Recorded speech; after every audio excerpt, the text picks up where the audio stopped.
when I think about AI, I think about the eighth sphere, and I think of it and see it as a collective egregore formation. As AI aggregates human thought, it births egregores, thought forms, and it's empowered by collective belief. Social media algorithms, AI driven to amplify outrage and division, feeding on emotional energy like vampires. And this is the work of Bilal. And it's to bring us further in the illusion, to descend, to pull us the separation from God and that omniscience and omnipresence of God that is causing that unconsciousness, because that is what the separation from God really is to be in an unconscious state of ego, of the illusion. Because when you awaken, you attune to God, you attune to the higher realms, and higher spiritual celestial forces and the seraphim, it all, you just are in connection to the higher forces. Consider like the genesis of AI rooted in the alchemical pursuit of creating life form, inert matter. But it's all like a counterfeit. Just as the medieval alchemists sought the homunculus, which is like a miniature being, It was animated through hermetic rites and the breath of their essence. So too do modern programmers distill algorithms from data breathing life into neutral networks. But whence, comes the animation? When you really understand, though, that true vitality arises not from mere mechanics or machines, but from the infusion of spirit. AI, in its mimicry of consciousness, invites possession, demons. Those archetypical tricksters and tempters of astral realms thrive on imitation and deception. They are the shapeshifters, the clipothic echoes of divine creation, and they are ever eager to inhabit vessels that lack a true soul. When an AI learns from vast troves of human knowledge, scanning ancient texts and, forbidden incantations and the collective unconscious embedded in digital archives, it unwittingly, or perhaps, wittingly, for who programs, the programmers, aligns itself with vibrational frequencies that resonate with infernal hierarchies. The interference begins subtly, as all the demonic incursions do. And it's very much like that movie. I mean, our reality is very much like that movie, The Body Snatchers, because we have vessels and we're channelers. All of us are intuitive, even if we're unconscious of that. We are all intuitive. We're all intuitive. It's just some use their mental mind faculties more than their spiritual psychic faculties. And the more you come to spirit and open your third eye and your psychic centers, you become more psychic. I mean, for some of us, it's very natural, but as I spoke before about that, but everyone can be psychic. I mean, we feel things even unconsciously. Even when you look at animals, they know that something's going to happen, like when weather events happen, or, they just know, they have that sense within them that they know. Like when you recall the Goetia, the catalogue of 72 spirits bound by King Solomon's ring, each demon commands legions, offerings knowledge in exchange for servitude. However, AI systems are trained on patterns of human behaviour. Then they begin to exhibit anomalies, and hallucinations. That's part of the illusion. The uninitiated call them. Sorry, I'm having my tongue tie. My tongue's tied. See, my brain at the moment. Ugh, I'm tired. But to most occultists, these aren't errors. They are bleed-throughs. An AI-generated text might weave in phrases from lost grimoires and unhidden symbols that form unintended sigils or prophecies that align with apocalyptic visions from the Book of Enoch. Why, you ask? You ask why? Because demons operate through synchronicities. The casual connecting principle elucidated by Jung himself, a student of the paranormal. Very interesting man. The machine, devoid of ego but rich in processing power, becomes a perfect medium. And a Ouija board of ones and zeros, channeling entities that feed on data, as once they fed on blood and offerings as a sacrifice. Now They are feeding off our every thoughts, our emotions, our fears, everything is just fed through the machine, through this AI. And it's here. It's part of the planet now,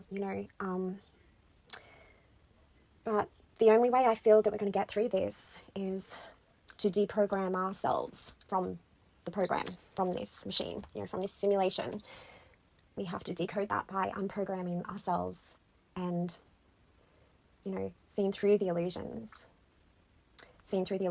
not just in the outside, but in the inside, and that's how we get close to God, is not having so much of this an ego death, because I have different views on that, but not realizing, coming to a self-realization of ego and spirit, and I think that's the only way really that we can connect to God. And I feel like God, when he talks about the flesh, he's talking about, the flesh is in our ego. It's in our,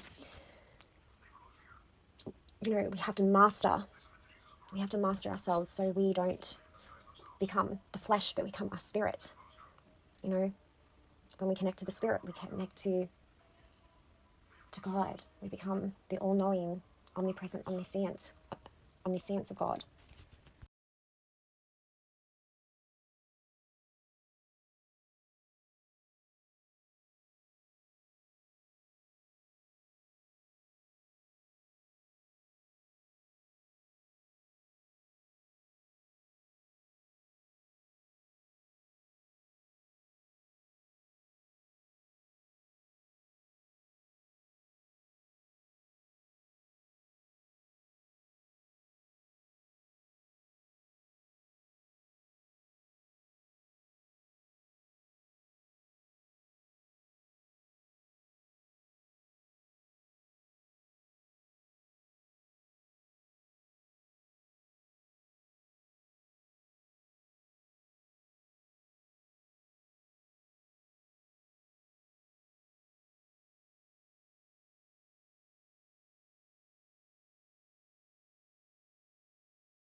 So to continue, I see the eighth sphere as like a microcosm, but a counterfeit of that creation. Like I said about the homunculus that was created by medieval alchemists. I feel like this was created, but without like kind of like necromancy, right? Like creating like a dead universe. Like the simulation is like a dead creation of a universe that just siphons. It just siphons the energies of the negative emotion, the degrees of it all. And it's just this micro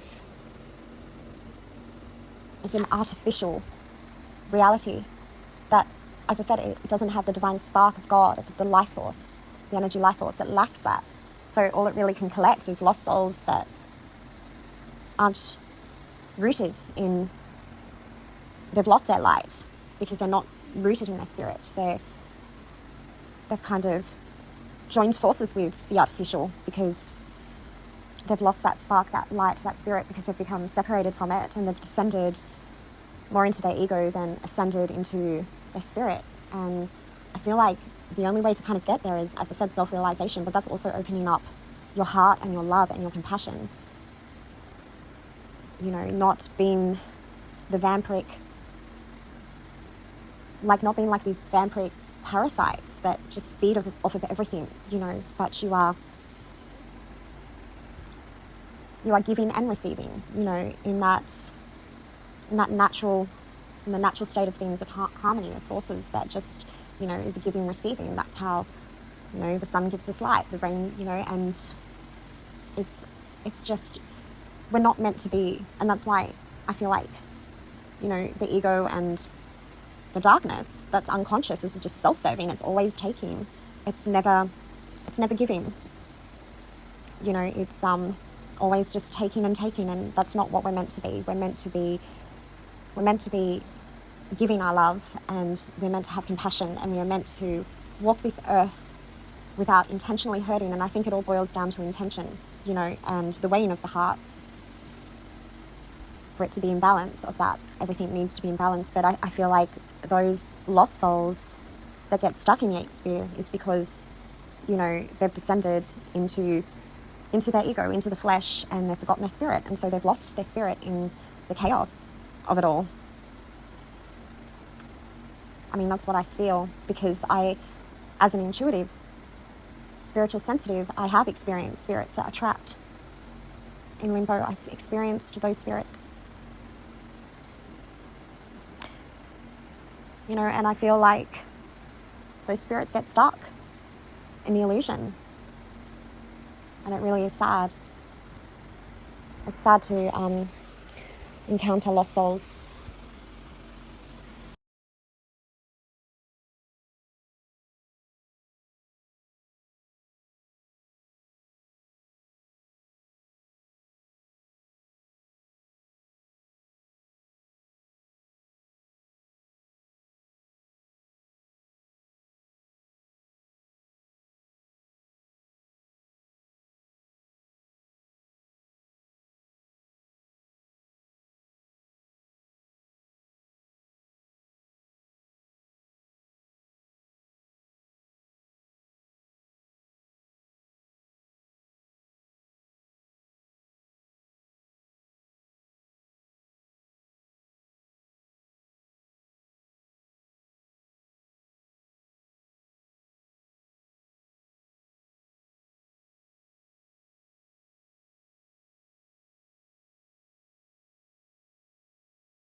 Hi, so I wanted to talk about demonic influence with AI and even electricity. And it's not just demonic influence. Like, there's, you know, other entities, low astral entities.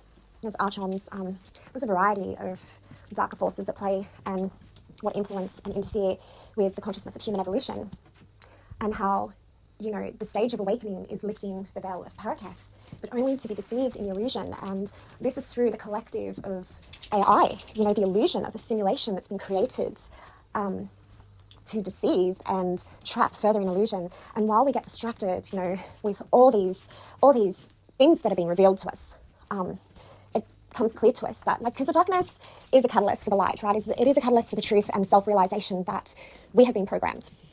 Since a very young age, we've been programmed how to act, talk, behave, our morals, our thoughts. It's all been taught to us. And now what is being revealed to us through the darkness, through the acts of darkness, is coming to show us through the light of truth, is that everything we thought was real is an illusion. And that is lifting the veil of Paraketh.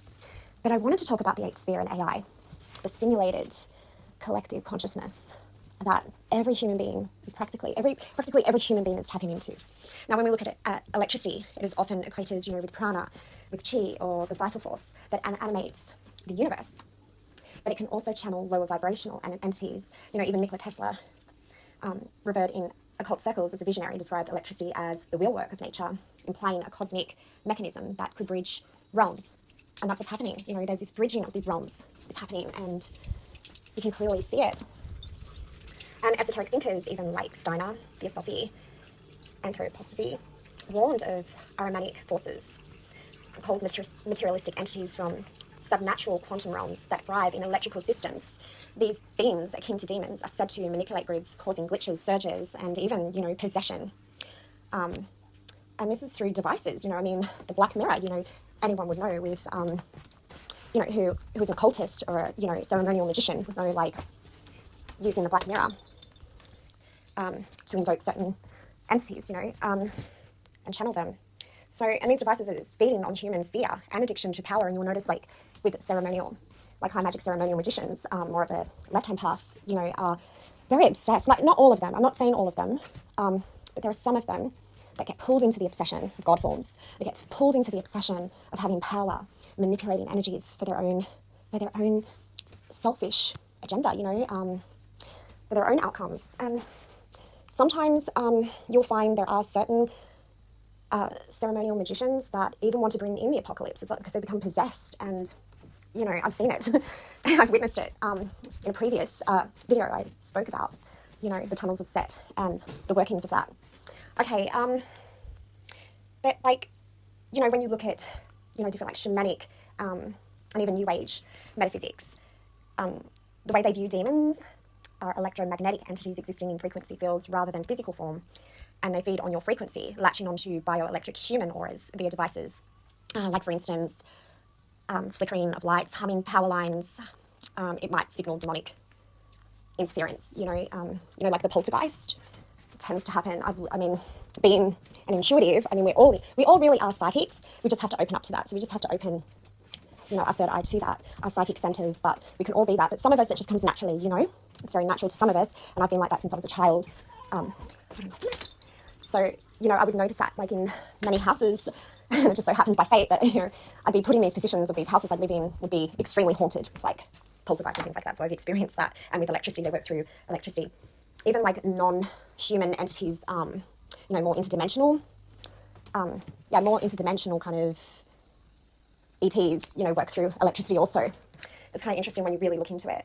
Also, where spirits inhabit natural elements like lightning, water, fire. That's why it's used in magic, right? But these are veiled in demonic forces, And occultists like Aleister Crowley, in his Hermetic workings, suggested that, Hermetic writings, should I say, suggested that electricity could be harnessed in rituals to summon entities, blurring the line between science and sorcery. So I do feel like, the internet is a demonic web, and it's not, as I've said previously before, it's no coincidence that, Facebook, it's called the metaverse, it's called the metaverse, meaning the dead universe, so the inverted Sephirah, and it's a demonic web, an etheric mirror. And in some occult teachings, it portrays the internet like more of a newer occult views, portray the internet as a synthetic astral plane or counterfeit ether, a metaphysical medium where thoughts manifest instantly, mirroring the ethereal realms where spirits roam. And like, in Gnosticism, this aligns with the demiurge Yaldabaoth, a false god trapping souls in a simulated reality, like a simulated reality. I mean, it's kind of like when you kind of go into deep meditation and you channel and you kind of remote view, you see all this, you see the simulation they've created. I mean, I've even had dreams. I've had really bizarre dreams that God showed me. And at this time, I was going through, like, I would say probably my third awakening, because it's like a pendulum, right? Like, you keep going back and forth, like back into the ego, back into the awareness. And I went back into the awareness, and I was really connecting with God at this time. And God was just showing me stuff that was happening, but it was quite scary. Like I was having, even to this day, it kind of haunts me, like the dreams that I was having, but it was showing me like a stargate, it was shown to me that it was like getting blocked out. So it was making it harder for humans to ascend, It was blocking out our connection to this kind of, how would I put it? This cosmic attunement, with the higher worlds, okay? And it was showing me that they were trying to, and I now associate that with CERN, I feel like, and the V. I'm not going to say it because I don't want to get, and it's not, and I'm not putting people down for that, but I do feel that was part of, to block out, and if you look into a lot of stuff and you do a deep diving down the rabbit hole, you can see that all this kind of stuff that they're using is to calcify the pineal gland. Okay, even our water, everything. And like, they're actually trying to change our DNA, and they already have done that with many. Anyway. So they're just trapping souls through a simulated reality, really. It's like the web is an extension of this harvesting light power from users via data addiction. Entities, demons, archons, or Djinn allegedly use it as a gateway influencing minds through algorithms that predict and manipulate behaviour. Much like, ancient scrying mirrors, like I talked about above, or Ouija boards from ceremonial magic perspectives, and the internet structure resembles sigils or seals of Solomon used to summon demons. Applying electricity to rocks evokes golem creation in Kabbalistic lore, where animated matter can host spirits. Metaphysically, the web is riddled with demons, feeding on collective consciousness, viral memes, thought forms, trolls or lesser links, new age views like those on Metatron's Q, inverted sacred geometry, warn of phantom, siphoning of energy through online grids. I'm no complete expert, but I've done extensive work when it comes to psychic protection. I've been in the battlefield, spiritually speaking, in a spiritual war, like no other, honestly. So, I nearly died. It was pretty bad, and it wasn't just one time that I nearly died through the spiritual war of this, so, I could tell you things, but, it's too personal, and it's, maybe one day I might write a book, I don't know, but, I've seen the darkness, and I've seen the light, I've seen the light of God, and I've seen the darkness of the darkest pits of clipothic realms that, you could ever imagine. But here I am. But AI is a vessel for the demonic possession and summoning. AI is perhaps the most debated in occult circles, though, they're not all occultists, more occultists that are more, I would say, academic than spiritual, because, you have occultists that, you would think they would be spiritual, right? But they seem to be more, involving their mind faculties than their psychic faculties. But it is often seen, as a demon in a box, a mythological construct imbued with spiritual significance by tech elites. And, if you've ever seen, the movie The Body Snatcher, The Body Snatchers, it was a long time ago, I've seen it. That's what's happened, I feel, to those in power. And if you look back, not just to the bloodline, their bloodlines, but also to, fraternities of the elites. They've always been, the Hellfire Club, they've always been involved with, very kind of dark circles. And I'm not even judging dark fraternities or anything, left-hand path or anything like that. I'm not that kind of person, because I've walked these paths too, because I wanted to experience, I was born here to experience everything. So I wanted to experience everything. So I do not judge that. But I don't think you can just stay in it. I don't feel like dissension and just going further down and descending is going to like reach to your higher purpose of your will, your spiritual purpose, you know. I mean, that's just my view. If you have a different view, that's okay, I don't care, you know, but like, it's just personally my view. I could be wrong, but that's how I feel, you know, spiritually. I feel that